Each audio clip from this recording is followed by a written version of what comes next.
Las reacciones de transaminación, entonces, generan proteínas, son catalizadas por enzimas que requieren biotina para su actividad, intervienen en el catabolismo de los aminoácidos, son termodinámicamente irreversibles, intervienen en la síntesis de aminoácidos esenciales, e intervienen en el catabolismo de aminoácidos. ¿Requiere biotina o piridoxina? Piridoxina. ¿Cuál es la vitamina que participa en las reacciones de transaminación como coenzima? Ya, piridoxina. Estamos tratando de rematar todo lo que se pueda para que ya lo recuerden, ¿no? Respecto a las aminotransferasas, poseen fosfato de piridoxal como grupo prostético. Una única aminotransferasa cataliza todas las reacciones de transaminación posibles en los aminoácidos. ¿Solo una? No. ¿Catalizan el paso de un aminoácido con un alfa-cetoácido liberando CO2? ¿Liberan CO2? No. ¿Siempre han de actuar ligadas a la catalasa? No. ¿Solo están presentes en animales superiores? No. Poseen fosfato de piridoxal como grupo prostético. Las enzimas, miren, debido a que el código genético es universal, ¿y qué se requiere que es universal? Que no solamente aplica para el ser humano, sino que aplica para todas las especies. Entonces, los aminoácidos también tendrán la posibilidad de constituir la formación de algunos tipos de enzimas que también van a actuar en algunas especies, no solamente en nosotras. Una de ellas es la catalasa, la peroxidasa, la superóxido dismutasa, igual, ¿no?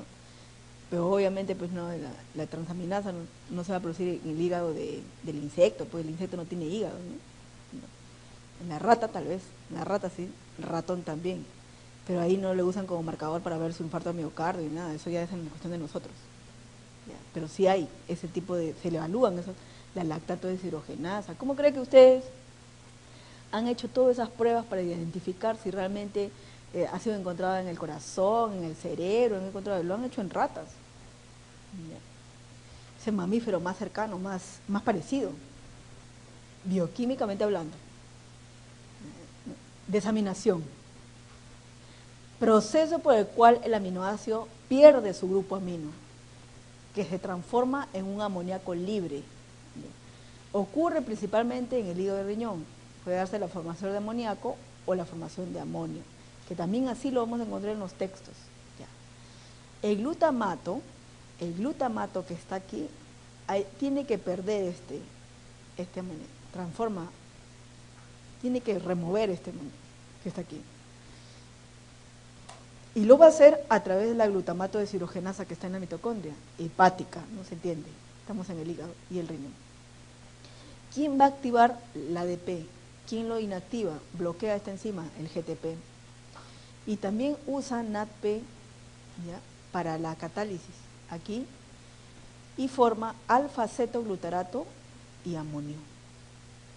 Y este amonio se ha formado con este NH3 y el agua, este hidrógeno que está acá. Si tú te das cuenta, esto va, la flecha hacia allá y la flecha va de regreso. O sea, esta es una reacción reversible, porque este alfa-cetoglutarato se puede unir a este amonio y forma glutamato nuevamente. Puede hacer eso. Entonces, tenemos nosotros, es necesario para convertir alfa-cetoglutarato en glutamato mediante reducción. Ahora, mira, antes de responder esto, aquí el NADP se oxida, ya, en NADPH más H, pero al revés, esto se tiene que reducir para regresar a NADP. Entonces, es necesario convertir el alfa-cetoglutarato, o sea, esto, en glutamato mediante reducción NADH. La glutamato deshidrogenasa es una enzima alostérica y tiene 6 unidades idénticas, se localiza en la matriz mitocondrial, única enzima que puede usar NAD o NADP como aceptor de equivalente de reducción. Una mutación que altera el sitio de unión de GTP. ¿Qué hace el GTP? Habíamos dicho que lo inhibe, ¿no es cierto? Puede causar una permanente activación de la enzima y va a generar un síndrome de hiperinsulinismo más hiperamonemia, incrementando el amonio formado y disminuyendo la glucosa sanguínea. regulación alostérica de la glutamato deshidrogenasa. Va a estar activado por ADP como activador alostérico y va a estar inhibido como GTP. Cuando los niveles de energía disminuyen, la degradación de aminoácidos aumenta.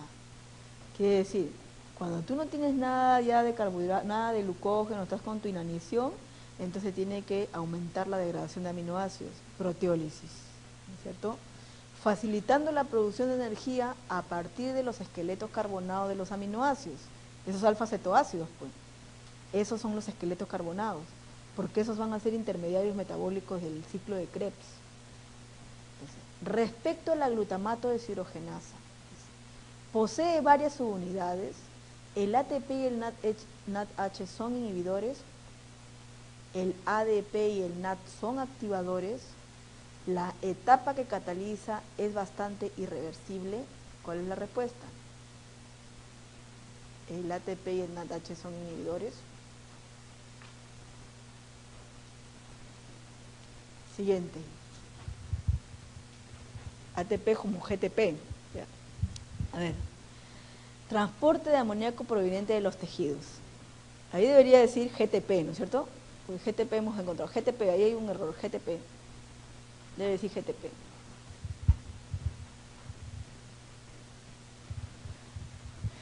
A ver, el transporte de amoníaco proveniente de los tejidos. Ya también. Concéntrense aquí porque vamos a ver cómo que se transporta el amonio. Primeramente, el transporte de amonio bajo la forma no tóxica lo realizan dos aminoácidos. Uno de ellos es la alanina y el otro es la glutamina. Dos aminoácidos transportan el amonio bajo la forma no tóxica para llevarla hasta el hígado y que hagas urea, que forme urea. A ver, tenemos aquí, en la mayoría de los tejidos, el glutamato se va a transformar en glutamina con el ingreso de amonio que entra. Para eso se requiere una molécula ATP. Y la glutamina sintetasa va a favorecer la formación de glutamina. Esta glutamina está llevando este amonio, que es tóxico, al hígado. En el hígado, la glutamina, una glutaminasa con el ingreso de agua, va a remover este amonio y queda convertido nuevamente en glutamato. Ya. Y este amonio se va al ciclo de la urea. Eso está fácil, ¿no es cierto? Acá, músculo. Los aminoácidos ya, también pasan por transaminación, desaminación, oxidativa, remueven acá su grupo, el amonio, está removido. Es captado por un alfa-cetoglutarato. Aquí hay desaminación reversible, mira. El alfa-cetoglutarato se une a este amonio por la glutamato deshidrogenasa. ¿Y qué forma? Glutamato. Al revés, pues. ¿Te acuerdas que el glutamato, a través de la glutamato deshidrogenasa, se quedaba convertido en alfa-cetoglutarato y te liberaba el amonio? Y aquí está al revés, el alfa-cetoglutarato ha cogido este amonio y a través de la glutamato deshidrogenasa formó glutamato. Este glutamato se transamina, pierde este amino que está acá y aquí se lo cede al piruvato y el piruvato queda convertido en alanina, que está llevando este amonio que está acá, y este glutamato queda convertido en alfa-cetoglutarato. Esta alanina sale al hígado y en el hígado tenemos aquí que le tiene que ceder el grupo amino a un alfa-cetoglutarato y este alfa-cetoglutarato queda convertido en glutamato y esta que ha perdido el grupo amino queda convertido en piruvato. Está el piruvato en el hígado, entonces va a ser gluconeogénesis, va a formar glucosa y la glucosa nuevamente sale al músculo, hace glucólisis y se queda en piruvato, esperando el siguiente grupo amino que va a darle el glutamato para convertirse en alanina, y la alanina remueve este grupo amino. Y aquí tenemos que la alanina le cedió el grupo amino al alfa-cetoglutarato, se quedó convertido en glutamato, y este glutamato, a través de una glutamato deshidrogenasa, hay desaminación, pierde el grupo, el amonio, y se va a formar urea. ¿Entendieron? ¿Qué ocurre en el organismo cuando se produce acidosis y baja el pH del medio interno? El hígado envía más glutamina al riñón, evitando así sintetizar más urea y gastar bicarbonato. En el riñón, la glutaminasa y la glutamato deshidrogenasa liberan amoníaco y amonio. Este último se excreta por la orina y esto sirve para excretar hidrogeniones y regular el pH. Entonces, nuevamente el ciclo de la alanina-glucosa, o sea, el que le llaman el ciclo de Corin, el ciclo de la alanina-glucosa. Aquí haces tu esfuerzo, proteínas musculares, los aminoácidos, ¿ya? Se ha removido el amonio. Aquí tenemos que el glutamato está llevando este amonio y a través de la alanina aminotransferasa va a cederle el grupo amino al piruvato que está aquí para que se convierta en alanina. La alanina del músculo viaja en la sangre transportando ese amonio, ¿ya? Llega al hígado y le cede el grupo amino al alfa-cetoglutarato. Y a través de la alanina aminotransferasa, este alfa-cetoglutarato queda convertido en glutamato y esta alanina en piruvato. Este glutamato hace desaminación oxidativa, forma amonio y este se va al ciclo de la urea. Pero aquí en el hígado, el piruvato va a hacer gluconeogénesis, forma glucosa. La glucosa, nuevamente, como el músculo está requiriendo, se va aquí, llega por el torrente sanguíneo al músculo, hace glucólisis y forma piruvato. Es lo que vimos hace un momento. Durante la inanición pasa eso, pues las proteínas musculares proteólisis liberan los aminoácidos porque hay necesidad de una energía. Destino del esqueleto carbonado de los aminoácidos. Ahora, hay aminoácidos que son glucogénicos, ¿ya? Porque producen intermediarios de la gluconeogénesis, como es el caso del piruvato, el oxalacetato, el fumarato, la succinilcoenzima A, el alfa-cetoglutarato, ¿ya? Y estos son los no esenciales glucogénicos. Y los esenciales tienes a histidina, metionina. Hay algunos que son considerados como mixtos, ¿no? Que actúan de las dos formas. Pero hay algunos que son exclusivamente cetogénicos. Y esos son dos aminoácidos esenciales, leucina y lisina. Los dos empiezan con L, ya, te vas a acordar por eso. Y uno empieza con E y otro lelin. El AEI, lelin, leucina, lisina. Entonces producen cuerpos cetónicos. Entonces, el destino del esqueleto carbonado, habíamos mencionado, aquellos que van a formar parte, van a dar lugar a la formación del alfa-cetoglutarato, y aquí este alfa-cetoglutarato está dentro del ciclo de Krebs. Aquellos que van a dar lugar a la formación de succinilcoenzima A, que también es intermediario del ciclo de Krebs. Aquellos que van a dar lugar a la formación de fumarato, que también es intermediario del ciclo de Krebs. Aquí, aspartato y asparagina, cuando se transaminan, forman oxalacetato. Aquí tenemos que también entra el ciclo de Krebs. Y aquellos que dan lugar a la formación de piruvato, ¿ya? Y aquellos que exclusivamente dan lugar a la formación de acetilcoenzima A, para que éste se vaya a la formación de cuerpos cetónicos. Tienes leucina, lisina, triptofano, tirosina, fenilalanina. ¿Cuál de los aminoácidos siguientes es totalmente cetogénico o cetógeno en el metabolismo del ser humano? Leucina. La descarboxilación de los aminoácidos. Proceso por el cual ciertos aminoácidos pierden el grupo carboxilo en forma de CO2. Forman compuestos especializados, por ejemplo, poliaminas o aminas biógenas, que es el caso de las putresinas, la cadaverina, la espermina, espermidina, histamina. Y esta histamina, como poliamina, es encontrada en el pescado. Y justamente ayer estaba en un curso donde estábamos mencionando, me mencionaban de que por ejemplo, para ver si los pescados que puedan venir de otros lugares, o sea, como exportación, miden la concentración de histamina que pueda tener el pescado, ¿ya? Porque ya sería un punto o sea, hay como decir una concentración límite que va a ser apto para el consumo humano, ¿ya? Porque el pescado puede tener buena visión todo, pero ven la concentración de histamina. Entonces mencionan, por ejemplo, que cuando se recibió, por ejemplo, cargamento de algún tipo de pescado azul que viene de Malasia, su concentración de histamina, ¿ya?, era muy elevada, pero para el país dentro de su reglamentación es normal su consumo de histamina y ellos consumen ese tipo de pescado, pero dentro de la reglamentación peruana el tipo de pescado ya con un alto porcentaje de histamina no es apto para el consumo humano. O sea, son las reglamentaciones que hay en los alimentos que son exportados, importados, ¿no?, que ven todo esto, lo observan.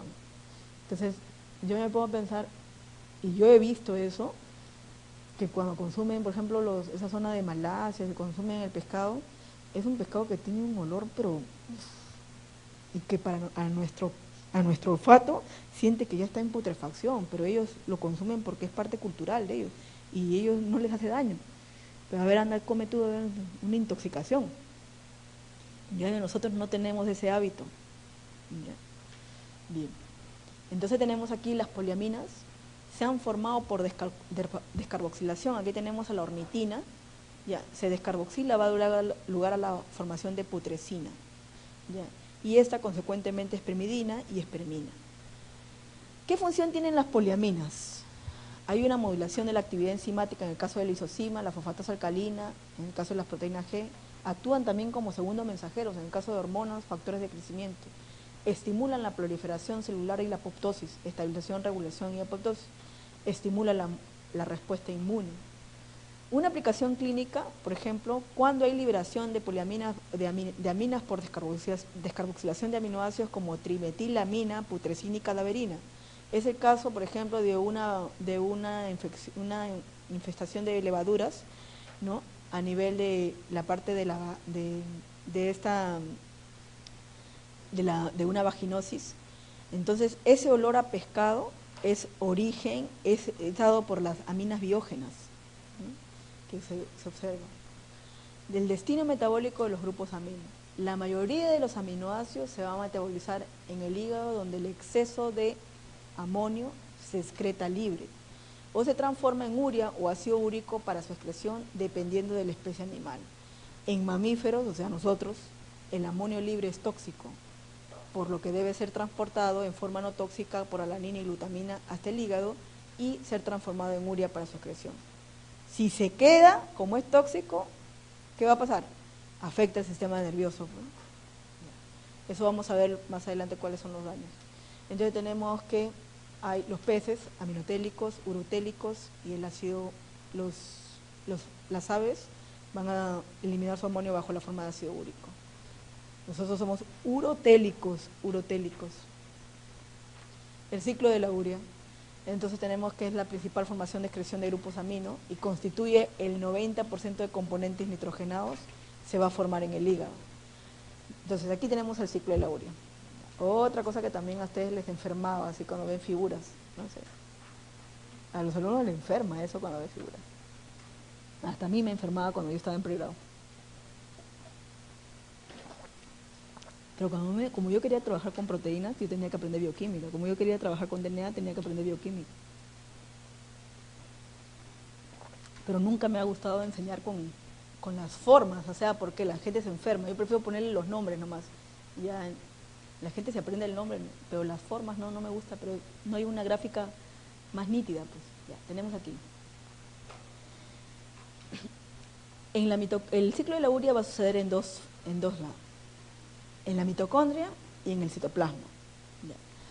¿Pero de quién? Del hepatocito, ¿no es cierto? Aquí tenemos en el hígado, como es una vía de síntesis, acuérdate que se requiere ATP. En toda ruta de síntesis se va a necesitar ATP. Aquí tienes al bicarbonato y aquí tienes al amonio que ha llegado, al amoníaco que ha llegado acá. Ya. Está listo para empezar el ciclo de la urea. Entonces, lo primero, hay una enzima, la carbamidil fosfato sintasa. Esta carbamidil fosfato sintasa es la responsable de formar la primera molécula, la carbamidil fosfato. Este carbamidil fosfato que se ha formado se une a la ornitina, ¿ya?, y va a dar lugar a la formación de citrulina.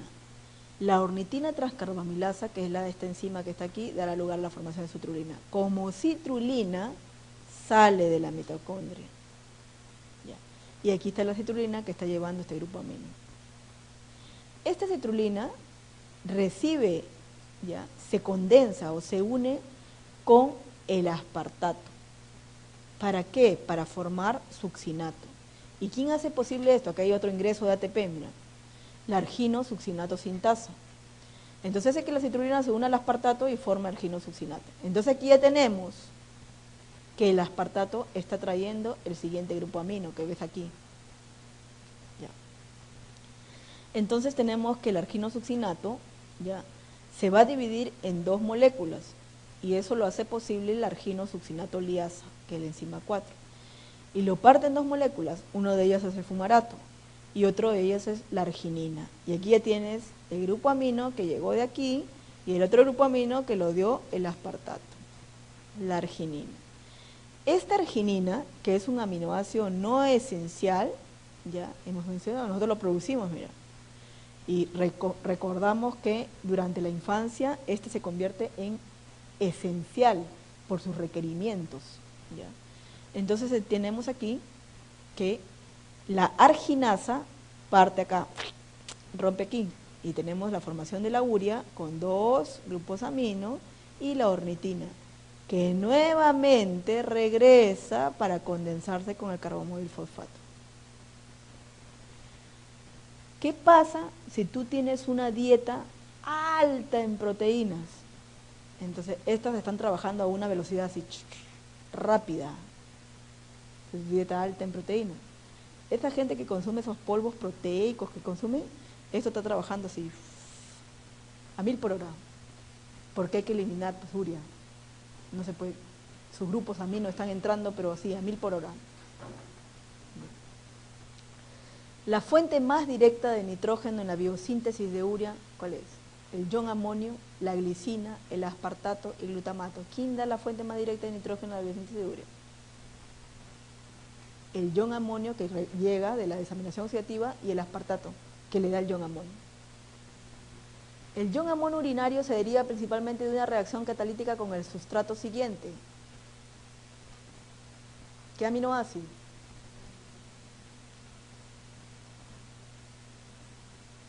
Glutamina. Acá tiene que haber un error, ¿ya? Acá debe ser aspartato. Aspartato. Aspartato. Acá tienen que corregir ese aspartato. No está directamente implicado en el ciclo de la urea. ¿Qué aminoácido? Hemos visto citrulina, hemos visto aspartato, hemos visto ornitina, hemos visto histidina. No está histidina. Ahora, ¿cómo se regula el ciclo de la urea? Hay una regulación a largo plazo cuando la dieta es rica en proteínas. Aumentará la oxidación de aminoácidos, producirá urea por el exceso de grupos amino. Igual, de la misma forma se va a dar en una inanición severa, proteólisis muscular, ¿ya? Entonces quiere decir que esos aminoácidos, los 5 aminoácidos que participan en el ciclo de la urea, van a estar a una velocidad constante. Pero también hay una regulación a corto plazo. ¿Y quién la realiza? La carbamidil fosfato sintasa 1. Esta enzima va a estar activada alostéricamente por el N-acetilglutamato. ¿Y quién forma el N-acetilglutamato? El glutamato más acetilcoenzima A. ¿Y quién regula la formación del N-acetilglutamato? La N-acetilglutamato sintasa. ¿Y quién va a regular a esta enzima? La presencia de arginina. La arginina activa la N-acetilglutamato, mientras que eso solamente en mamíferos, ¿ah? Pero en el caso de insectos y plantas, la arginina inhibe a la N-acetilglutamato sintasa. O sea, en nuestro caso, la arginina activa la N-acetilglutamato. Regulación del ciclo de la urea. A corto plazo se puede ejercer a través de la carbamidil fosfato sintasa 1. Las dietas hiperproteicas favorecen la inducción de las enzimas del ciclo. La concentración de N-acetilglutamato es una señal reguladora. Una alta concentración mitocondrial de glutamato inhibe el ciclo. ¿Cuál es la respuesta? Las dietas hiperproteicas favorecen la inducción de las enzimas del ciclo. La conexión entre el ciclo de la urea y el ciclo de Krebs. Aquí, miren. Primero vamos a acordar el ciclo de la urea, que es lo más que ha sucedido hace un momento. Tenemos que la citrulina se une con la ornitina, forma citrulina, perdón, el carbamidil fosfato se une con la ornitina, forma citrulina y bajo esta forma sale de la mitocondria, se condensa con el aspartato, forma arginosuccinato y luego se parten dos moléculas, fumarato y arginina. La arginina, a través de una arginasa, forma urea y ornitina. El fumarato es parte intermediario metabólico del ciclo de Krebs. Pero también el fumarato, por una fumarasa, puede transformarse en malato, que también es intermediario del ciclo de Krebs. El malato, a través de la malato deshidrogenasa, entra NAT, sale NATH, se transforma en oxalacetato y también es intermediario del ciclo de Krebs. Este oxalacetato que tú ves aquí ya has observado que puede transaminarse, recibe un grupo amino de glutamato y se transforma en aspartato. Y este aspartato se une con la citrulina para formar arginosucinato y continuar el ciclo de la urea. Y este alfa-acetoglutarato que estaba acá se regresa aquí a ser parte del ciclo de Krebs. ¿En qué situación decide este oxaloacetato no capturar al acetilcoenzima A que está viniendo, que puede venir y recibir el grupo amino y transformarse en aspartato? Porque el oxaloacetato está esperando la llegada del acetilcoenzima A para transformarse en citrato y continuar la ruta del ciclo de Krebs. ¿Pero qué está pasando acá? ¿Por qué este oxaloacetato se ha desviado? Hay proteólisis muscular, hay inanición, se supone que no hay azúcar. Entonces esta se está desviando porque como hay proteólisis muscular hay un requerimiento de eliminar el grupo amino y formar urea. Entonces se desvía la señal. La función más importante entre las indicadas del ciclo de la urea, ¿cuál es? Sintetizar arginina, consumir el exceso de ATP, usar para procesos anabólicos el nitrógeno de los aminoácidos o servir de vía catabólica para que el nitrógeno de los aminoácidos manteniendo la baja concentración de amoníaco. Esa es la respuesta.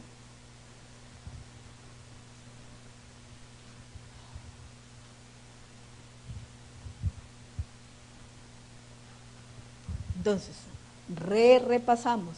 Proteínas intracelulares, aminoácidos que vienen también de la dieta. Aquí hay transaminación, se eleva el amonio, el amonio y el esqueleto carbonado, como los alfa-cetoácidos, van a pasar al ciclo de Krebs para generar CO2, agua y ATP. Y aquí tenemos el oxalacetato. Acuérdate que el oxalacetato es gluconeogénico y se puede ir a la síntesis de glucosa por gluconeogénesis. Entonces, en una situación como esta, inclusive cuando hay inanición, ¿ya? Proteólisis muscular, esto también está en una situación que puede irse a hacer gluconeogénesis, ¿no es cierto? También están en un tira y jala, porque este oxalacetato tiene que condensarse a aspartato para irse al ciclo de la urea. Entonces, eso va a depender de qué tanta inanición hay. Por ejemplo, hay una inanición, ¿ya? Hay una inanición tan alta que está quemando tanta proteína, pero a su vez ese oxalacetato tiene que irse a formar glucosa, que el cerebro está requiriendo glucosa. Entonces no lo está haciendo. Entonces, ¿cómo se está supliendo el cerebro? Con los cuerpos cetónicos.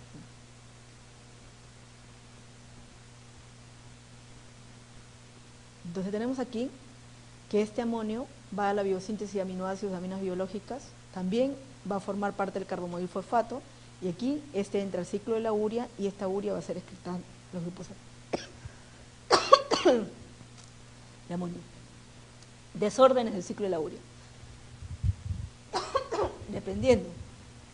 Decimos que si hay un desorden en la carbomoil fosfato sintasa 1, un hiperamonemia tipo 1. Si hay un desorden en el N-acetilglutamato sintasa, que prácticamente es la que regula a la carbomoil fosfato sintasa 1, es una deficiencia de N-acetilglutamato. Si la ornitina transcarbamilasa, está fallando, hiperamonemia tipo 2, a segundo nivel, ¿no es cierto? Si no se puede formar, si el arginosucinato falla, citrulinemia. Arginosucinasa, acidemia. Entonces, cada uno de estos desórdenes que pueden conllevar va a conllevar a la acumulación del amonio, y el amonio es tóxico, que va a afectar al sistema nervioso. Entonces, como consecuencia, retardo mental, ¿no? Inclusive creo que no se logran mucho tiempo, ¿no? O sea, están en un tiempo de vida, nacen y después de poco tiempo mueren también. Y si sobreviven, es un daño bien severo al sistema nervioso. Bien. El balance corporal nitrogenado. Tenemos que va a estar dado por B y menos O. Entonces, tenemos que este balance es el balance de nitrógeno ingerido menos el nitrógeno eliminado. Y tenemos que aquí tenemos el nitrógeno eliminado a través de la orina. Este nitrógeno eliminado está simbolizado por el nitrógeno eliminado a través de la orina, el nitrógeno eliminado a través de las heces y la pérdida dérmica de nitrógeno que puede existir. Entonces, hay un balance nitrogenado negativo y un balance nitrogenado positivo. Decimos que es negativo durante la inanición, desnutrición proteica, senectud, acá hay un error, fiebre severa, diabetes no controlada, neoplasias avanzadas, periodo postquirúrgico, traumatismos, quemaduras, sepsis e infecciones. Y decimos que es positivo durante el crecimiento y desarrollo de la niñez, en mujeres gestantes, periodo post-inanición. El balance nitrogenado será negativo ¿en qué caso? En embarazadas, adolescentes, ancianos, niños, ancianos. En una persona sana, su balance nitrogenado será negativo en caso de que una alta ingesta diaria de proteínas que careciesen totalmente de un aminoácido esencial, o una ingesta mínima dietaria de proteínas, por ejemplo 10 gramos, sea cual sea su composición de aminoácidos, que las pérdidas nitrogenadas sean menores que las ganancias, que el ciclo de la urea funcione con una menor eficiencia que la normal. ¿Cuál es la respuesta? La D. Si funciona con menor eficiencia, pues eso tiene que ver un balance en la dieta.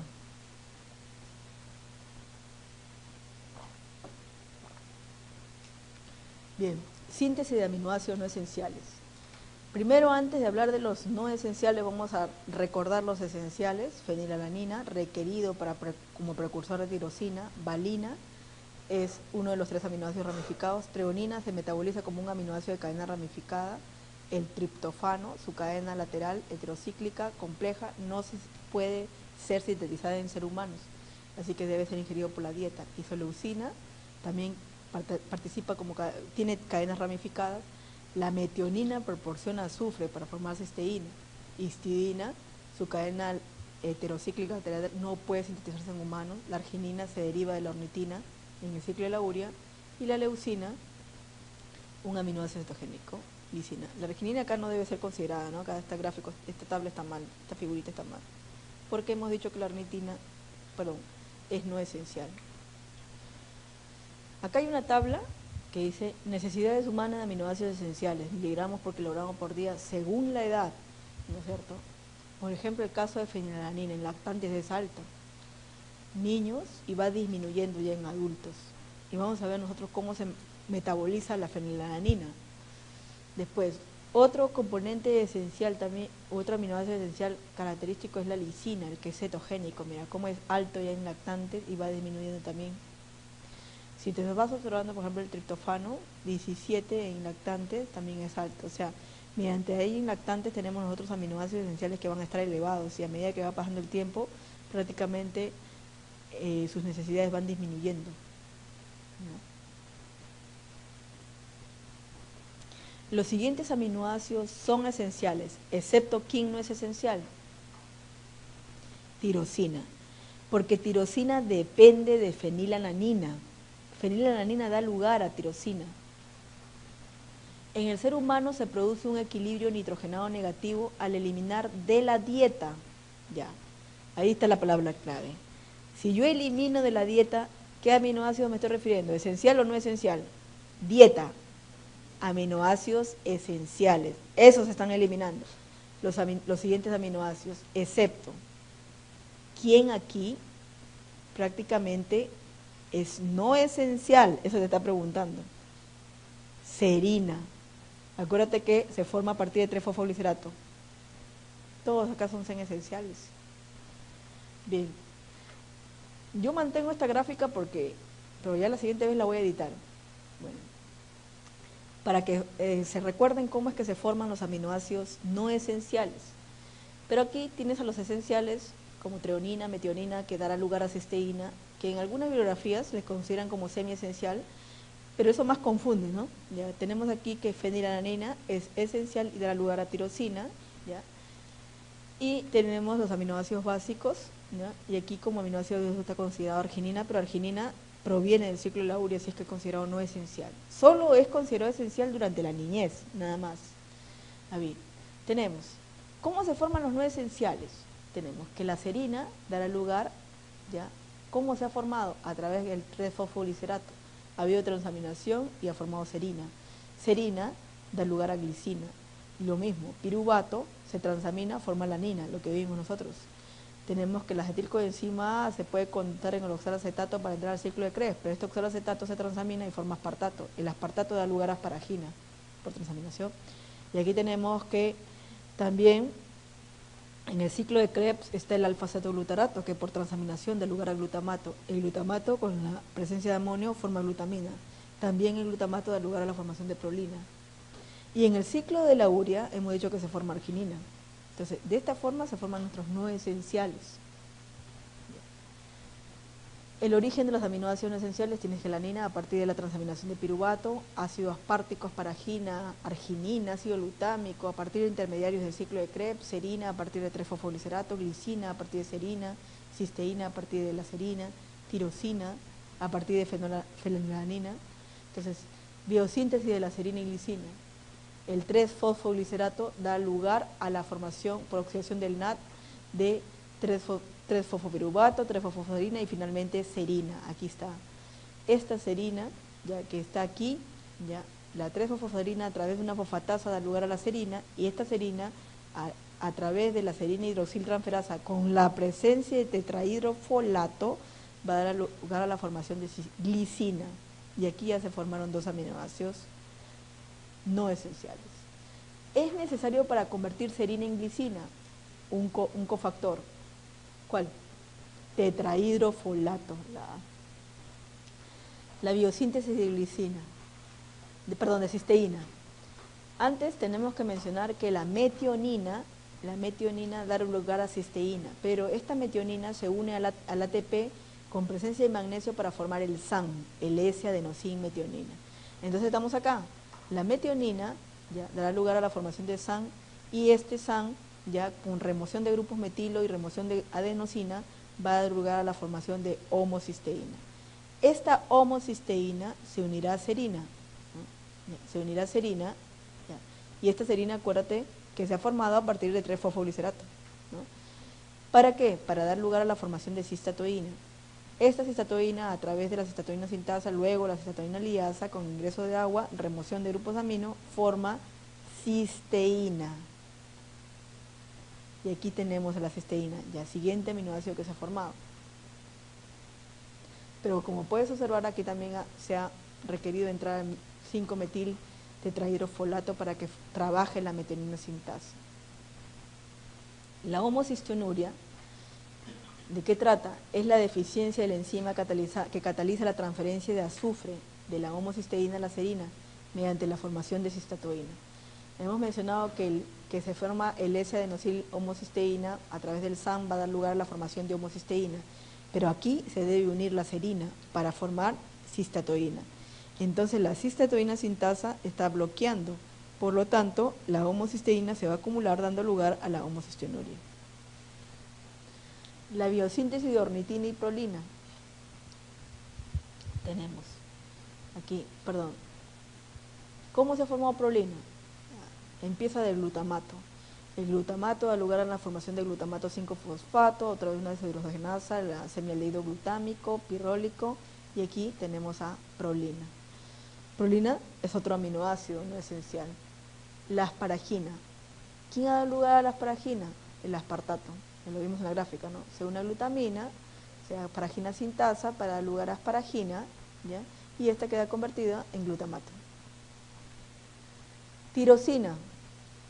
La fenilalanina da lugar a la formación de tirosina, pero para eso requiere la fenilalanina hidroxilasa y también requiere a la tetrahidrobioptirina como cofactor. Para esto ingresa oxígeno y sale agua.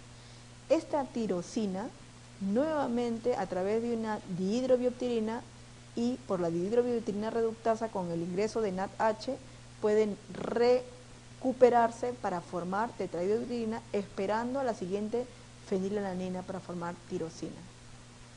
Es necesario para convertir fenilalanina en tirosina. ¿Qué cofactor? La tetrahidrobioptirina. Entonces, la fenilalanina es un aminoácido esencial. Y aquí tenemos que la fenilalanina hidroxilasa dará lugar a la formación de tirosina. Ya.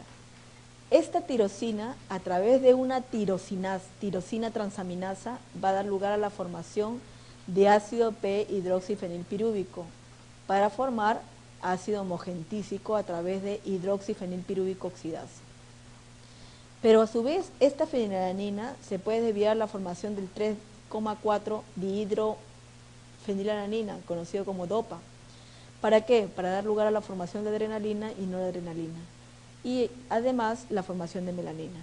Pero, alternativamente, ¿no?, ha continuado también su metabolismo hasta ácido homogentísico, y aquí el ácido homogentísico oxidasa, ¿ya?, va a dar lugar a la formación de ácido maleíl acetoacético. Este ácido maleíl acetoacético, ¿ya?, la formación de este ácido maleíl acetoacético puede verse bloqueado, bloqueando aquí esta enzima, y aquí este cuadro se desencadenaría, se llamaría alcoptonuria. Pero bueno, vamos a suponer que todos estamos bien y continuamos la ruta. El ácido maleíl acetoacético va a dar lugar a la formación del ácido fumaril acetoacético, dando ácido fumárico, que es el fumarato, que entrará al ciclo de Krebs, y ácido acetoacético, que también podría entrar al ciclo de Krebs, el acetoacetato. Entonces, el acetoacetato que se va a descarboxilar hasta acetilcoenzima A, que entrará al ciclo de Krebs. Entonces, por eso que hay una pregunta donde decía, hay una parte en que decía que la fenilalanina el metabolismo de la fenilalanina podía dar lugar a la formación de fumarato. Sí, aquí estamos, el ácido fumarato, que entraría al ciclo de Krebs. Ahora, nuevamente, ya para rematar ya otra vez el metabolismo de la fenilalanina, porque de aquí vienen bastantes preguntas. Proteínas de la dieta, la fenilalanina, aquí vamos a ver con el daño, ¿no? Si existiera un daño a nivel de la fenilalanina hidroxilasa, estamos frente al cuadro de fenilcetonuria, la formación de ácido fenilpirúvico y la formación de ácido fenoláctico, que se acumula por un bloqueo de la fenilalanina hidroxilasa. Este ácido fenoláctico es el que tiene el olor a ratón, ustedes se deben acordar. Entonces tenemos aquí que la tirosina, ¿ya? Bueno, si hemos tenido suerte y todo está ok, la tirosina, otro paso ahora, ya cruzar los dedos, la tirosina tiene que transformarse en DOPA para que luego dé lugar a la adrenalina, noradrenalina y melanina. Pero ¿qué pasaría si hay un bloqueo aquí? Albinismo, no se va a formar el DOPA. Además, la tirosina tendría que transformarse en tiroxina y triiodotironina, T3T4. Pero ¿qué pasa si hay un bloqueo acá? Cretinismo convulsivo. Seguimos, alternativamente la tirosinasa va a formar ácido P-hidroxipirúvico, y a cruzar los dedos, porque tiene que transformarse en ácido homogentísico, pero esta tirosinasa lo hace posible. Si falla, tirosinosis. Este ácido homogentísico, ya que está aquí, tiene que llegar a formar ácido maleíl acetoacético, para que luego forme ácido fumarato, y se vaya al ciclo de Krebs para que te dé CO2 y agua. Pero esta homogentísica oxidasa tiene que estar bien, porque si falla, alcoptonuria. O sea, todo lo que implica la fenilalanina, y es un aminoácido esencial. Un error en uno de los pasos, ¿vale? Cruzando los dedos, un error metabólico, cruzando los dedos, ya algo falla, ya se bloquea una parte.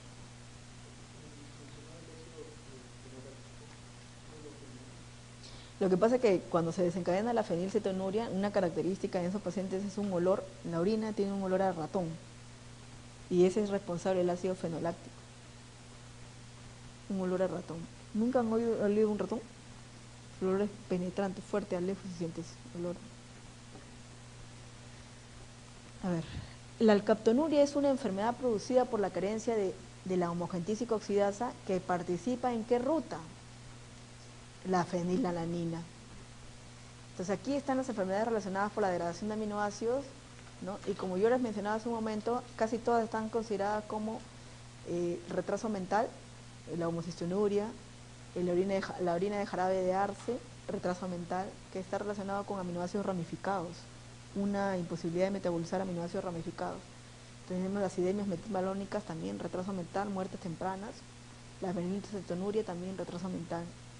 Por esa razón, como no se puede metabolizar, incluso hay algunos pacientes con algún problema de retraso mental, ¿ya?, que están dentro de su dieta, está restringido el consumo de fenilalanina.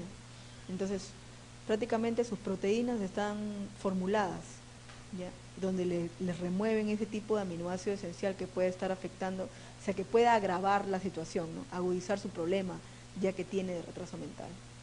Lo mismo que sucede que cuando existe algún problema del metabolismo de aminoácidos ramificados, ¿no? Ahora, casi estos problemas, si bien es cierto, el debut es en el nacimiento. El debut empieza en el nacimiento. Pero yo leí una vez un libro sobre alteración de aminoácidos ramificados, una revista, leí un artículo donde decían de que si bien es cierto el debut empieza en el nacimiento y que por un screening metabólico pueden detectar alguna alteración, también existe un debut prácticamente durante la pubertad, en el comienzo de la pubertad. También existe debut por cambio hormonal, también existe debut después del embarazo. También se ha visto casos que hay debut después de algún shock postquirúrgico, también existe debut. O sea que hay casos aislados donde ha habido debut de este tipo de enfermedades después de esos episodios.